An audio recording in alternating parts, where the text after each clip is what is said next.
Hi, this is Pete the Tech Guy, and I am here with Philippe Sicard. Is that pronounced right? Yes. And this is going to be the first of several interviews that I'm going to be doing, not just with Philippe, but with others, on their American experience. People who have come here from another country, who have lived here either briefly or for a time, to find out about their countries, about their impressions of America, and how life as an American has been. So, Philippe, you are originally from Haiti. Yes, I am. And how long did you? What year were you born, and how long were you in Haiti? I born in May 7, 1948, and after my graduate from university, the Polytechnical School of Haiti, and but before to be able to go to the university, you need your bac 1 and bac 2, meaning baccalaureate 1 and 2, which is the French version of the baccalaureate. And for those who don't know, Haiti, French is the primary language in Haiti. I would say it used to be officially. Now, what year did you come to the United States? So in 1974, I went to Canada, Montreal, the French part. I stayed there for 3 years, and after that I came to the U.S. So it's, I would say, in 77, 78, I come to the U.S. I came here because my family, my father, my mother, lived in Massachusetts. So I went to visit them. I keep visiting them, but I didn't have in mind to stay in the U.S. My objective is to, after I left Canada, to come here, stay maybe 6 months learning English or improving my English, and go back to Haiti. Now, when you went to Canada from Haiti, why did you decide to leave Haiti? Were you planning on just visiting? Were you just planning on getting more education in Canada? Or? I went to Canada just to have a better vision of the world, and because it's the French part, it will be easier for me to communicate, to understand, and to express sometime my view. So that's why, and study too, because I spent a lot of time over there study. I went to the Polytechnical School of Montreal, took some concrete, reinforced concrete and structural courses, and after that I moved here. But at the first glance, when I left Haiti, I didn't have in mind to stay or outside of Haiti. Now, Americans have a very incomplete version of how Haiti is. Obviously, it was one of the first countries in the Western Hemisphere to gain independence.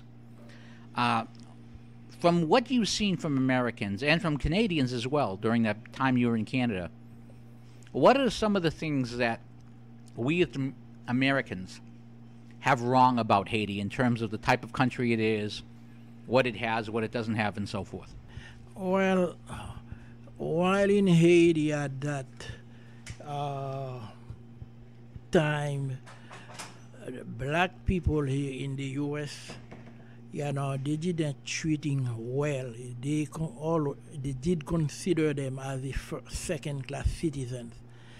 While in Haiti, we had the opportunity to study, to go to France, to Switzerland, and the American government didn't like that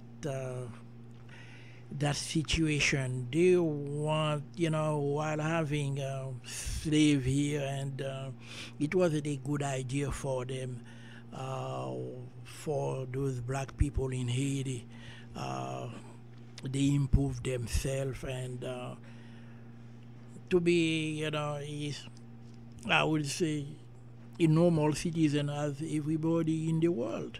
And the second part too, Haiti went to South America and helping those countries to have their independence. So Haiti was a problem for the world. Now, You've been in the United States for about what, 30 years, 40 years now? Yes, 30 years, about, yes. Now, what was your first impression of America when you first got here to visit your parents? When I first came here, I had in mind to go to school. And in that environment where I was, it was only the Asian people, those people from those countries who had some kind of education in their country and they come here, they want to go to school. I went to Northeastern University, but at that time I didn't see any black people in Northeastern University in Columbus Ave. It's a heavily black population there. Now, obviously, it's been a long time since you've been here.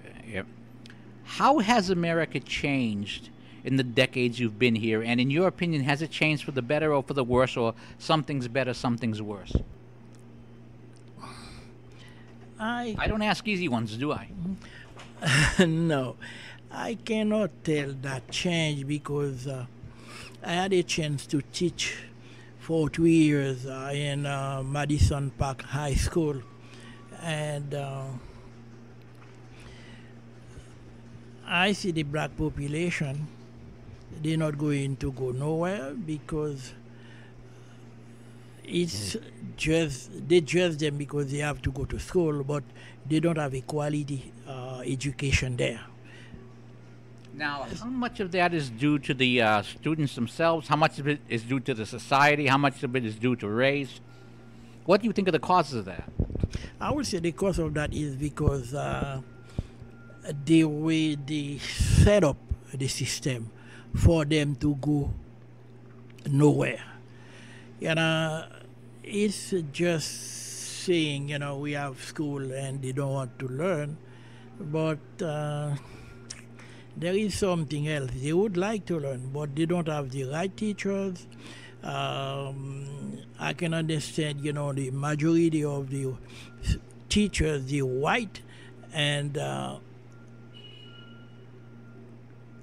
we still have a huge failure in the school system. So it's a problem there. Now, what years were you teaching? Around when? It's about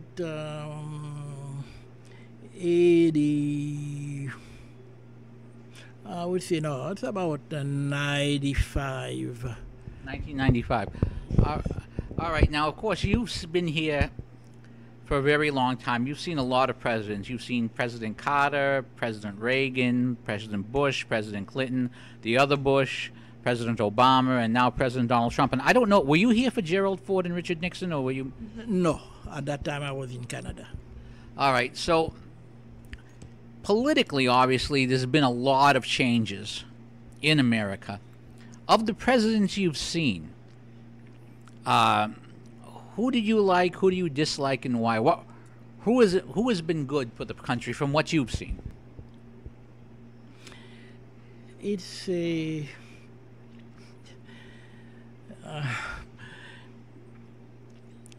it's a difficult question. Or I don't see any advancements. Democrat or Republican government or president, because they're not really there to help those black people. And same for Haiti. It's they're using Haiti to do their bad thing. And last time I heard the actual president said Haiti is a shithole country. But the Clinton, they still digging gold in Haiti. Now, Haiti, a lot of people, when you mentioned gold deposits in Haiti to me, I was very surprised. I didn't realize there were gold deposits in Haiti. You would think that would be something that the Haitian government would be able to exploit and that it would bring wealth to the country. I think what can save Haiti is some attention.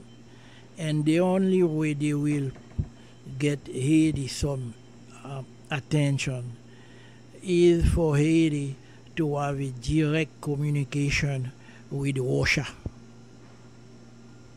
With Russia, you said. Now, have you been back to Haiti on a regular basis in the time since you've been living in the United States? I travel to Haiti almost every year.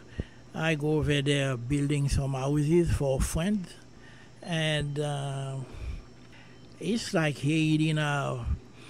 100 years from now, they will talk about a country, some people who used to be Haitian, because the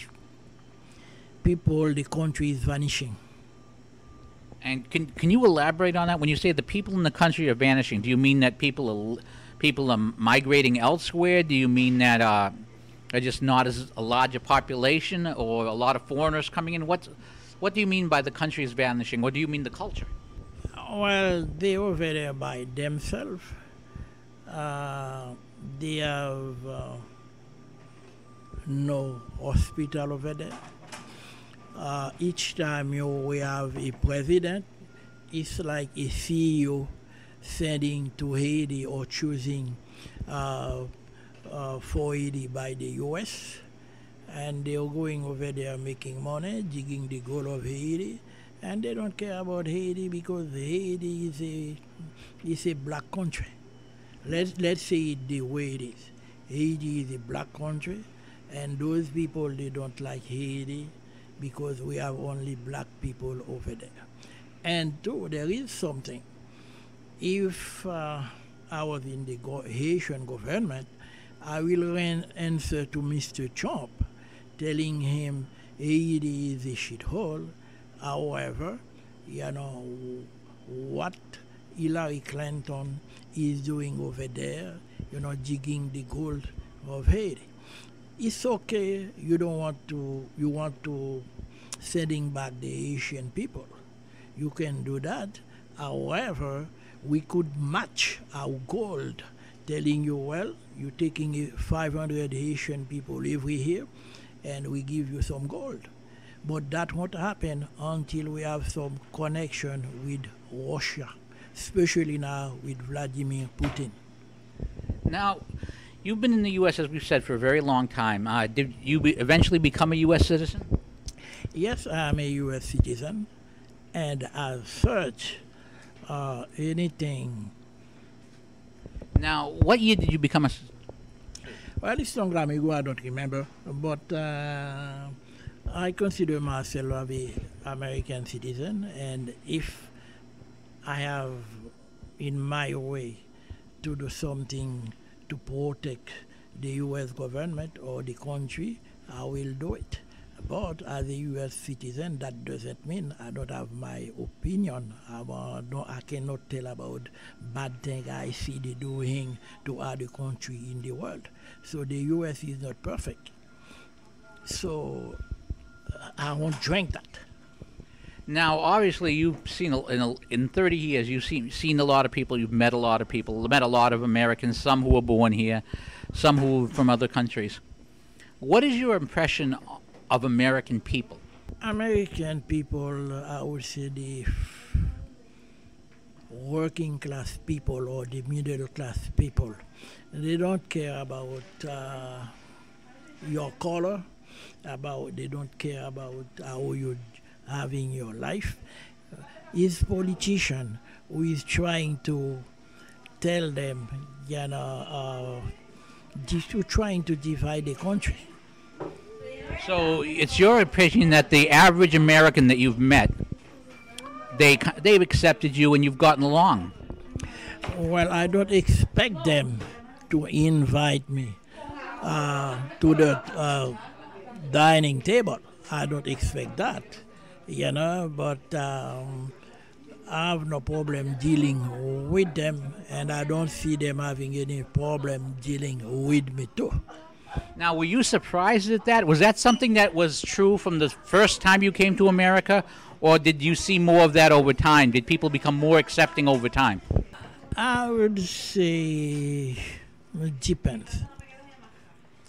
The educated people here in the U.S., they won't have no problem with you. It's the low class people who could have a problem with you. Now, in a way, that would sound counterintuitive because we often talk. You hear people talk about the universities. Oh, the university is a place of tolerance, or the people where there's money. Oh, the rich are so tolerant. But from what you're saying, it's the average person, the man in the street, the man you work with, who are just more accepting because they're working together and being together. I don't know how to answer that question because you have to go by the zip code too. Now, where in America have you lived? Well, now I'm living in Gorton. Before I was in Cambridge and in Dorchester. But where I am now, it's really a nice place. Now, have you been in Massachusetts the entire time you've been in the U.S.? Yes. Now, why Massachusetts? Was that because your parents were around here at the time? My parents were there, and I was thinking about going to Florida, but I don't see Florida as the best school they are here in Boston. So I think that's why I like Boston a lot. Now, we don't have a lot of time because we both have to be getting to work shortly, and the room is getting a little crowded and noisy. So as we finish the first part of this interview, if there's one thing you would say to Americans about Haiti in general and Haitians in particular that we don't understand, what is the one thing you would want Americans to understand about the Haitian people and the Haitian country? American people have that tendency to believe anything they hear from the news, from the media. And I will tell them to be kind of cautious before making any judgment about other people. That's solid advice about at any time. Well, Philippe, thank you very much for your time, and we will pick this up sometime in the future. And just a reminder, this is the first of a series of interviews I'm hoping to do with Philippe and many others about people who've come to America and their experiences of America. Philippe, thank you very much for your time. My pleasure. And we are back with our second part of our interview with Philippe from Haiti, about his time in America, about Haiti, perceptions of it, and so forth. Now, when we first talked, you mentioned, if I'm not mistaken, based on the age, the date you said you were born, you're 70 years old or near 70, is that right? Yes, actually I'm 70. Last May, or last May 7, I'm on, yeah. Well, a happy birthday to you. I did not realize you were that old, and you're still working. Now, is there any, before we even get to the other subjects, culturally, obviously, you're a generation ahead of me.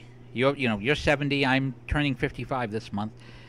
And you work with a lot of people who you were old enough to be their grandfather. In fact, some you might even be old enough to be their great-grandfather. How different is it today when you look at people so much younger?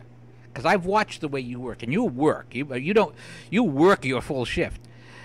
How different is the attitudes towards this today than when you were younger? And do you see a difference between the way you as a Haitian from that generation, born in the 40s, approach work, and Americans, say, born in the 90s, under 30, approach the same thing? I really don't know how to answer that question, but there is something. You like to be around young people,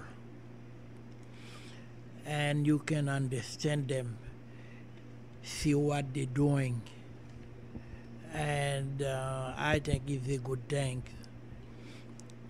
Well, obviously, it's sometimes I know for myself it's kind of odd to be around people who are so much younger than me, and I'm around them an awful lot. Is there a difference in attitude though, in general, that being of an older generation? Do you see people as the same? Do you see people as different than when you were younger? The way people approach these things, is that?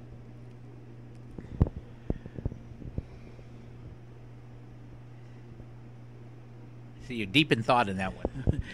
Yes, I don't know really how to answer that question. I've never really think about it, but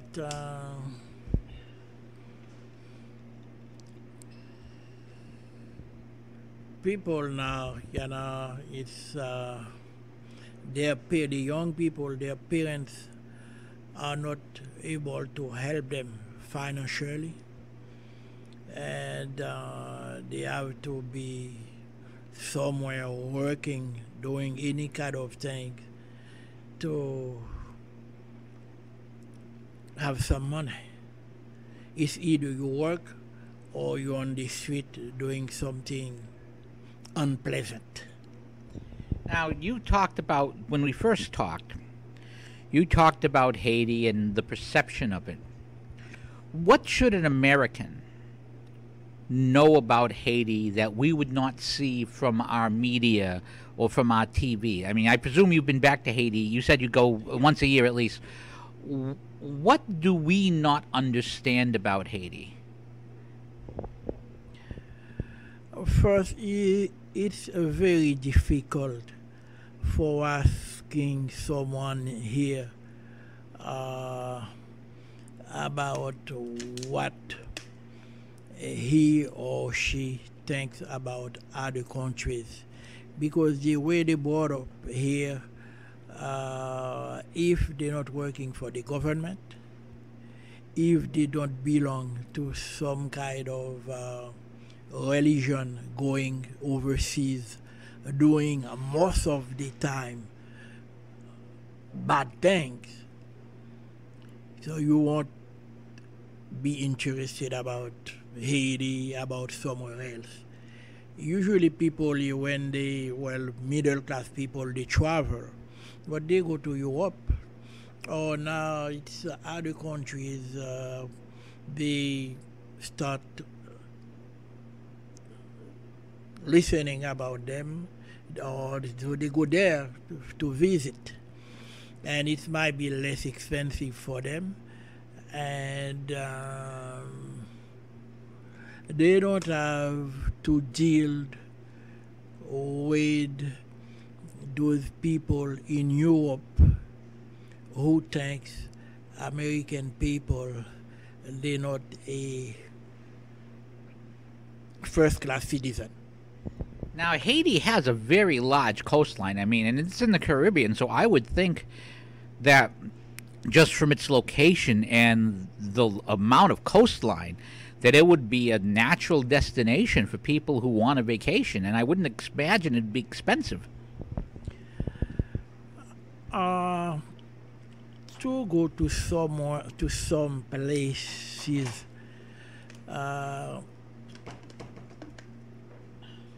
you need usually people don't decide they're going to go somewhere. There is an agency behind them who advise them where to go and where not to go. So except if they have some kind of friend over there, so they will go. But by themselves to decide they're going to go there, they won't go. Now I know my own church has a mission to Haiti. They send backpacks and supplies to a Catholic school there. In your experience, you mentioned that some of the groups that go there do not do all that much good. What kind of things what kind of mistakes do they make, or are you referring to groups that are there to exploit rather than help? Except the Catholic Church, all the others, when they go to Haiti, is to do something unusual. I would say something bad. All of them, except the Catholic Church. It's not. I'm not Catholic, but I can tell. Those group, most of them, they pretending they go into Haiti to help, and they go there because they know there is no control over there. They can do whatever they want. Usually they operate underneath the radar. Nobody knows what they're doing. and nobody really care about what they're doing. But someone like me, or some people like me, they know what they're doing. They go over there, most of them, a bunch of people with strange mentality. They go there to abuse the young men and the young women. And I remember what's happened to Africa, something that John guys who go over there and killing a bunch of people. That's what they're doing in Haiti. Now, we've talked about a bit about Haiti. We've talked about you being an American. You've been in America a long time, a lot longer than a lot of the. In fact, you've been in America longer than some of the people you know here are alive. In the time you've been here, has America changed, and has it changed for the better or for the worse? For the rich people, it's much better, but for the average citizen, it's not better. And for those people they call immigrant coming here in the US, if they're not from Europe, it's very, very, very difficult for them. And a bunch of them would like to go back where they belong. But it's very difficult for them because the political situation in those countries are really bad.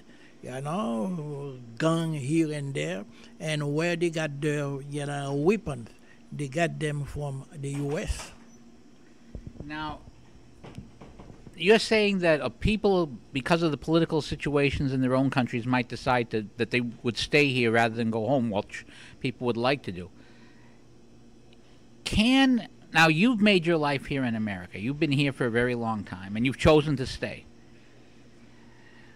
Can people who come from another country make a life here that's a good life, in your opinion, from what you've seen, again, over the years, because you've been here a long time?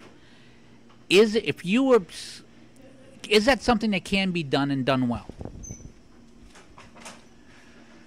It is very difficult for them, and the percentage of those people who are having an average, I would say, life is very, very minimum. First of all, the U.S. doesn't want you to be here. You know, you're here because they have some special task for you. The same way before they used to go to Africa and get people there, bring them here to work for them for free, slave them. So it's not something that you would, if you were a young man, let's say you were back in Haiti, because you say you go every year, and a young man said to you, Philippe, should I go to the United States? Should I come here to the United States to live? What advice would you give him? I will tell him, yes, come here because you have no hospital where you are.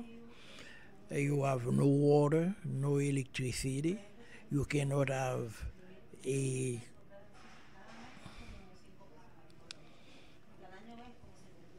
some kind of life. Come here, at least here you will, if you're very young, you will learn English. You will have some kind of language to communicate with other people, because in Haiti now you have no language. I'm thrown off by that. I mean, in Haiti, French is the first language, if I'm not mistaken, and is there a form of Creole? I believe it is, or is French the only primary language in Haiti? French used to be the official language of Haiti, but it's a long, long, long time ago. Now the only language we have is that Creole, and that Creole you cannot use it outside of Haiti. So that's something that a person like me, I thought that Creole was like a second language in Haiti, but so that's a primary language of most people in Haiti, from what you're saying. Actually, it's the is the only language we have in Haiti. So you would still advise, although you've said America has problems from what you've seen being here, you would still advise a young man in Haiti to come here to try and make a life. Well, if you want to be a citizen of the world, to know about things, come here. But your life won't be better. Would you advise a young man in Haiti to go elsewhere, say, let's say Europe or Canada or any place else like that instead of the U.S. or even South America? If a young man in Haiti could have some money, I will advise that person to go to Switzerland. Where? Switzerland, Oh, Switzerland. not come to the U.S. Now, have you been to Switzerland? Yes. No, so you've traveled a bit. So we've talked before that you've been to you came to Canada first, in the U.S., and so you've traveled a bit as well. Where else have you been? Been Canada, Hawaii.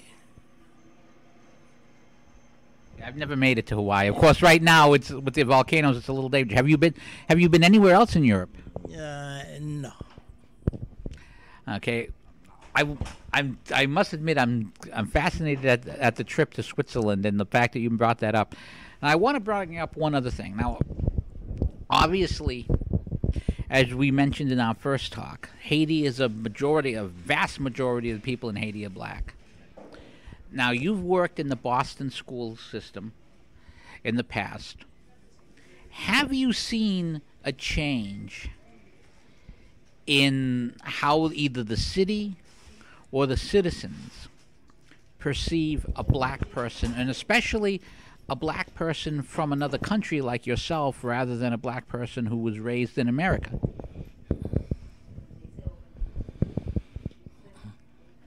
A black person in the U.S., what we so-called African American, they won't mess with him, but they won't take advantage of him too. But in Haitian people, they will do whatever they want with him. Why would you say that's the case?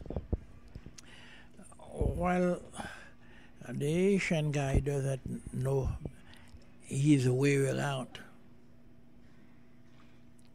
He doesn't have any support. He cannot have any support. Now, that's actually an interesting question, a point that I want, because I interviewed a while back a gentleman who wrote a book about the clash between black Americans who were descendants of slaves and Africans who have come into the country and how they don't seem to get along. Is that same dynamic, does that take place with blacks from Haiti who come here? How is the relationship between the black community here, who are descendant from people who came as slaves a couple hundred years ago, and Haitians who come from Haiti? Is it Haitians accepted by the black community, or is there a clash? They not accepted because it's not the same culture. Haitian people, they want to learn. They have the tendency, if they have the chance, to go to school and stay to school and learn something. They got it from where they come from in Haiti. Black people here, I mean African American here, most of them, they're not interested about learning. And the more, I would say the more they have that tendency to do something we will call, bad, because they have more problem here. They keep rejecting them here for so long, and then maybe it's a way for them to defend themselves. Now, again, you were taught for a while in the Boston public schools. Do you see a prospect of any of these things? Now, you've mentioned several things that you don't like the look of. Do you see a prospect of any of these things changing? Or changing for the better? Or is this just the way things are? Let me see something. We have in the Boston Public School what we call MCAS, that MCAS and why that percentage of Boston Public School student they not so low is because of the Asian people. They do very well. You see, you have a very big pride.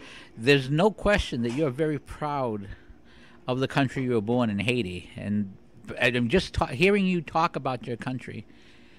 Makes you can see that that even though you've been here a long time, you haven't lost your love for Haiti for a moment. Well, I said that because I used to teach MCAS math. So I know what I'm talking about. It's not really I love Haiti and or I love the U.S. You know, it's just a fact what I say. Well, if you taught math, then you would be trained in facts. That's for sure. Because math, there's nothing more factual than mathematics. Yes, you're right. All right. Now we're getting near about 20 minutes. We talked about 17 minutes, so we're about a half hour into our talk. So I want to give you the chance to basically, for the last few minutes, say what comes to your mind.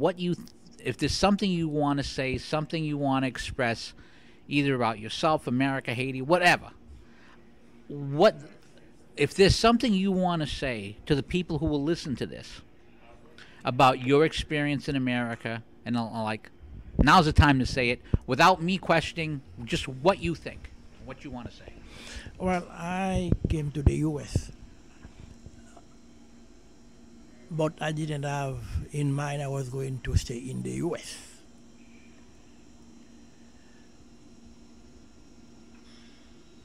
So I'm there, and I'm staying there. I came to the U.S. just because I want to learn. You know, go to school learning something. So I would like to learn. I like to learn.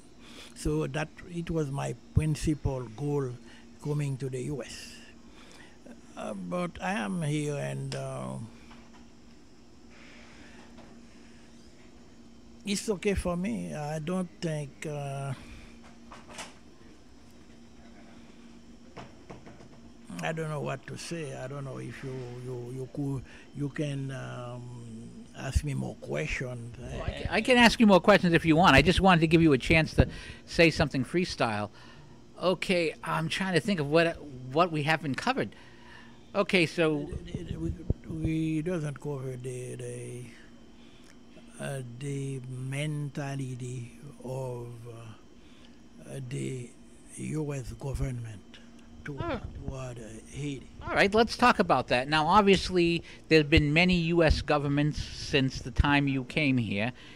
You were born during the Truman era. You came here in the 70s. I think was Jimmy Carter was president then when you came here? Yes. And, of course, we've had Carter, Reagan, Bush #1, Clinton, Bush #2, Obama, and now Donald Trump. Of those, who has been the best for Haiti? And who has been the best for America, in your opinion? None of them. For Haiti. For Haiti, so you don't not a nickel's worth of difference between any of them. Yes, you're correct. All right, for America, which presidents have you liked the best? I would say Jimmy Carter. And why Jimmy Carter? Well, now he was the president when you first got here, I should point out. yes, I think he would like the world to be in peace, and it was sincere. So the thing you like about Carter is the peace initiatives more than anything else. Yes, and it was sincere. Okay, is there a president that you dislike the most that you want to talk about? Well, I would say beside him, all of them, I will call them predators. And how do you mean? And how do you mean? In what spirit do you mean predators? Do you mean in terms of avarice? Do you mean in terms of what? Can you clarify that remark? Well, predators, in a sense, they see other countries like, some place they can go and do whatever they want. Also, to exploit a country. Yes, do whatever they want, take whatever they want over there, and that's the way they see it. Now, it's funny you mentioned that because there was a lot of fuss concerning the quote-unquote Clinton initiative after the earthquake. I understand you have some strong opinions. I could look at the. I wish that the people listening could see your face right now. You have some strong opinions on the Clintons in Haiti, if I'm not mistaken. Clinton is a super jerk, and I would like his wife to find a way to describe him the same way his wife said young African American are predators. But I think I cannot find a name for Clinton. He might be super predator exponentially. Okay, that's pretty bad. Now, the two of us have talked about Donald Trump in the past, and you actually were worried. I remember we had a conversation once where you were worried about war with Korea with Trump. There's been, as at the time of this interview, there's some peace feelers that are going out. Are you hopeful? Do you think there's a chance there, or is it just, oh, you're just going to wait and see? I think nothing will happen because our actual president, he think he's playing pokers. Poker, you mean? Yes, he thinks he's in the White House. He's a casino, and he's playing pokers with other countries, and he's trying to bluff them. I have never heard a person make that. That is an excellent analogy. I have heard a lot of commentaries that say a lot of different things concerning this president, and I have never heard someone say that. That is an interesting analogy. Oh, my screen went. That really is. All right, so now I'm going to ask you two final. I want to close with two final things because we're running out of time before we have to get back to what we have to do today. I want to get three pieces of advice from you. The first piece of advice would be for an immigrant not from Haiti coming to the U.S. As a person who came to the U.S. from another country, what's the first bit of advice you would give a person coming to the U.S. from any other country? The one thing they should do first. First, trying not to stay in your community. Get out of your community and go to school. So mix with Americans. Mix with student. Not American, not all the American, with student. Why with students in particular? Well, student, they don't dare to do bad thing. They go into school and it's a good thing. In other words, they're still young and innocent. Well, I would say the young and innocent, but you can learn from there. You can learn the language from them, and you will learn about the culture from them. Okay. Second piece question. What advice would you give an American like me? My grandparents came from Sicily, but I was born here. And my parents were born here, so we're very American at this point. What advice would you give an American dealing with an immigrant from Haiti or South America or for anywhere? What advice would you give an American? Well, I will tell them before they say any bad thing about immigrants, the same way before they say any bad thing about people in the West Bank, go and stay a few weeks in the West Bank, and you will see if you won't be what they so-called here a terrorist. All right, and finally, what advice would you give to a young Haitian? Again, in terms of, you said to come to America, learn the language, but maybe go to some place like Switzerland.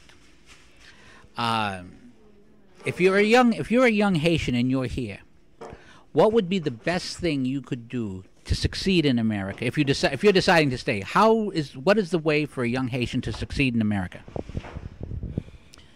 It's very difficult because when you come to America, you with your people, you in your community, and those people usually they don't have any good support morally and economically, and they cannot advise you. If you can come to America to a middle class family, American, white American, it will be very good for you. All right, well, Philippe, I want to thank you for your time and for your comments and from your opinions. It's been very interesting to talk to you, and I look forward to. And I hope that you listeners who are listening enjoyed this conversation too. All right, okay. So this is the second part of a very long interview. And this is the second part with you, but this is the first part of what I hope to be a series of interviews with immigrants where we talk to people who've come to America, get their views of America, what they've seen, what they like, what they dislike, what the perceptions of their country are by Americans, and basically get those opinions in their own words. You may agree with them, you may disagree with them, I may agree or disagree, but you will hear people in their own words saying what they think, and I think that's a good thing. What do you think, Phil? I think so too. All right, well, thank you again very much.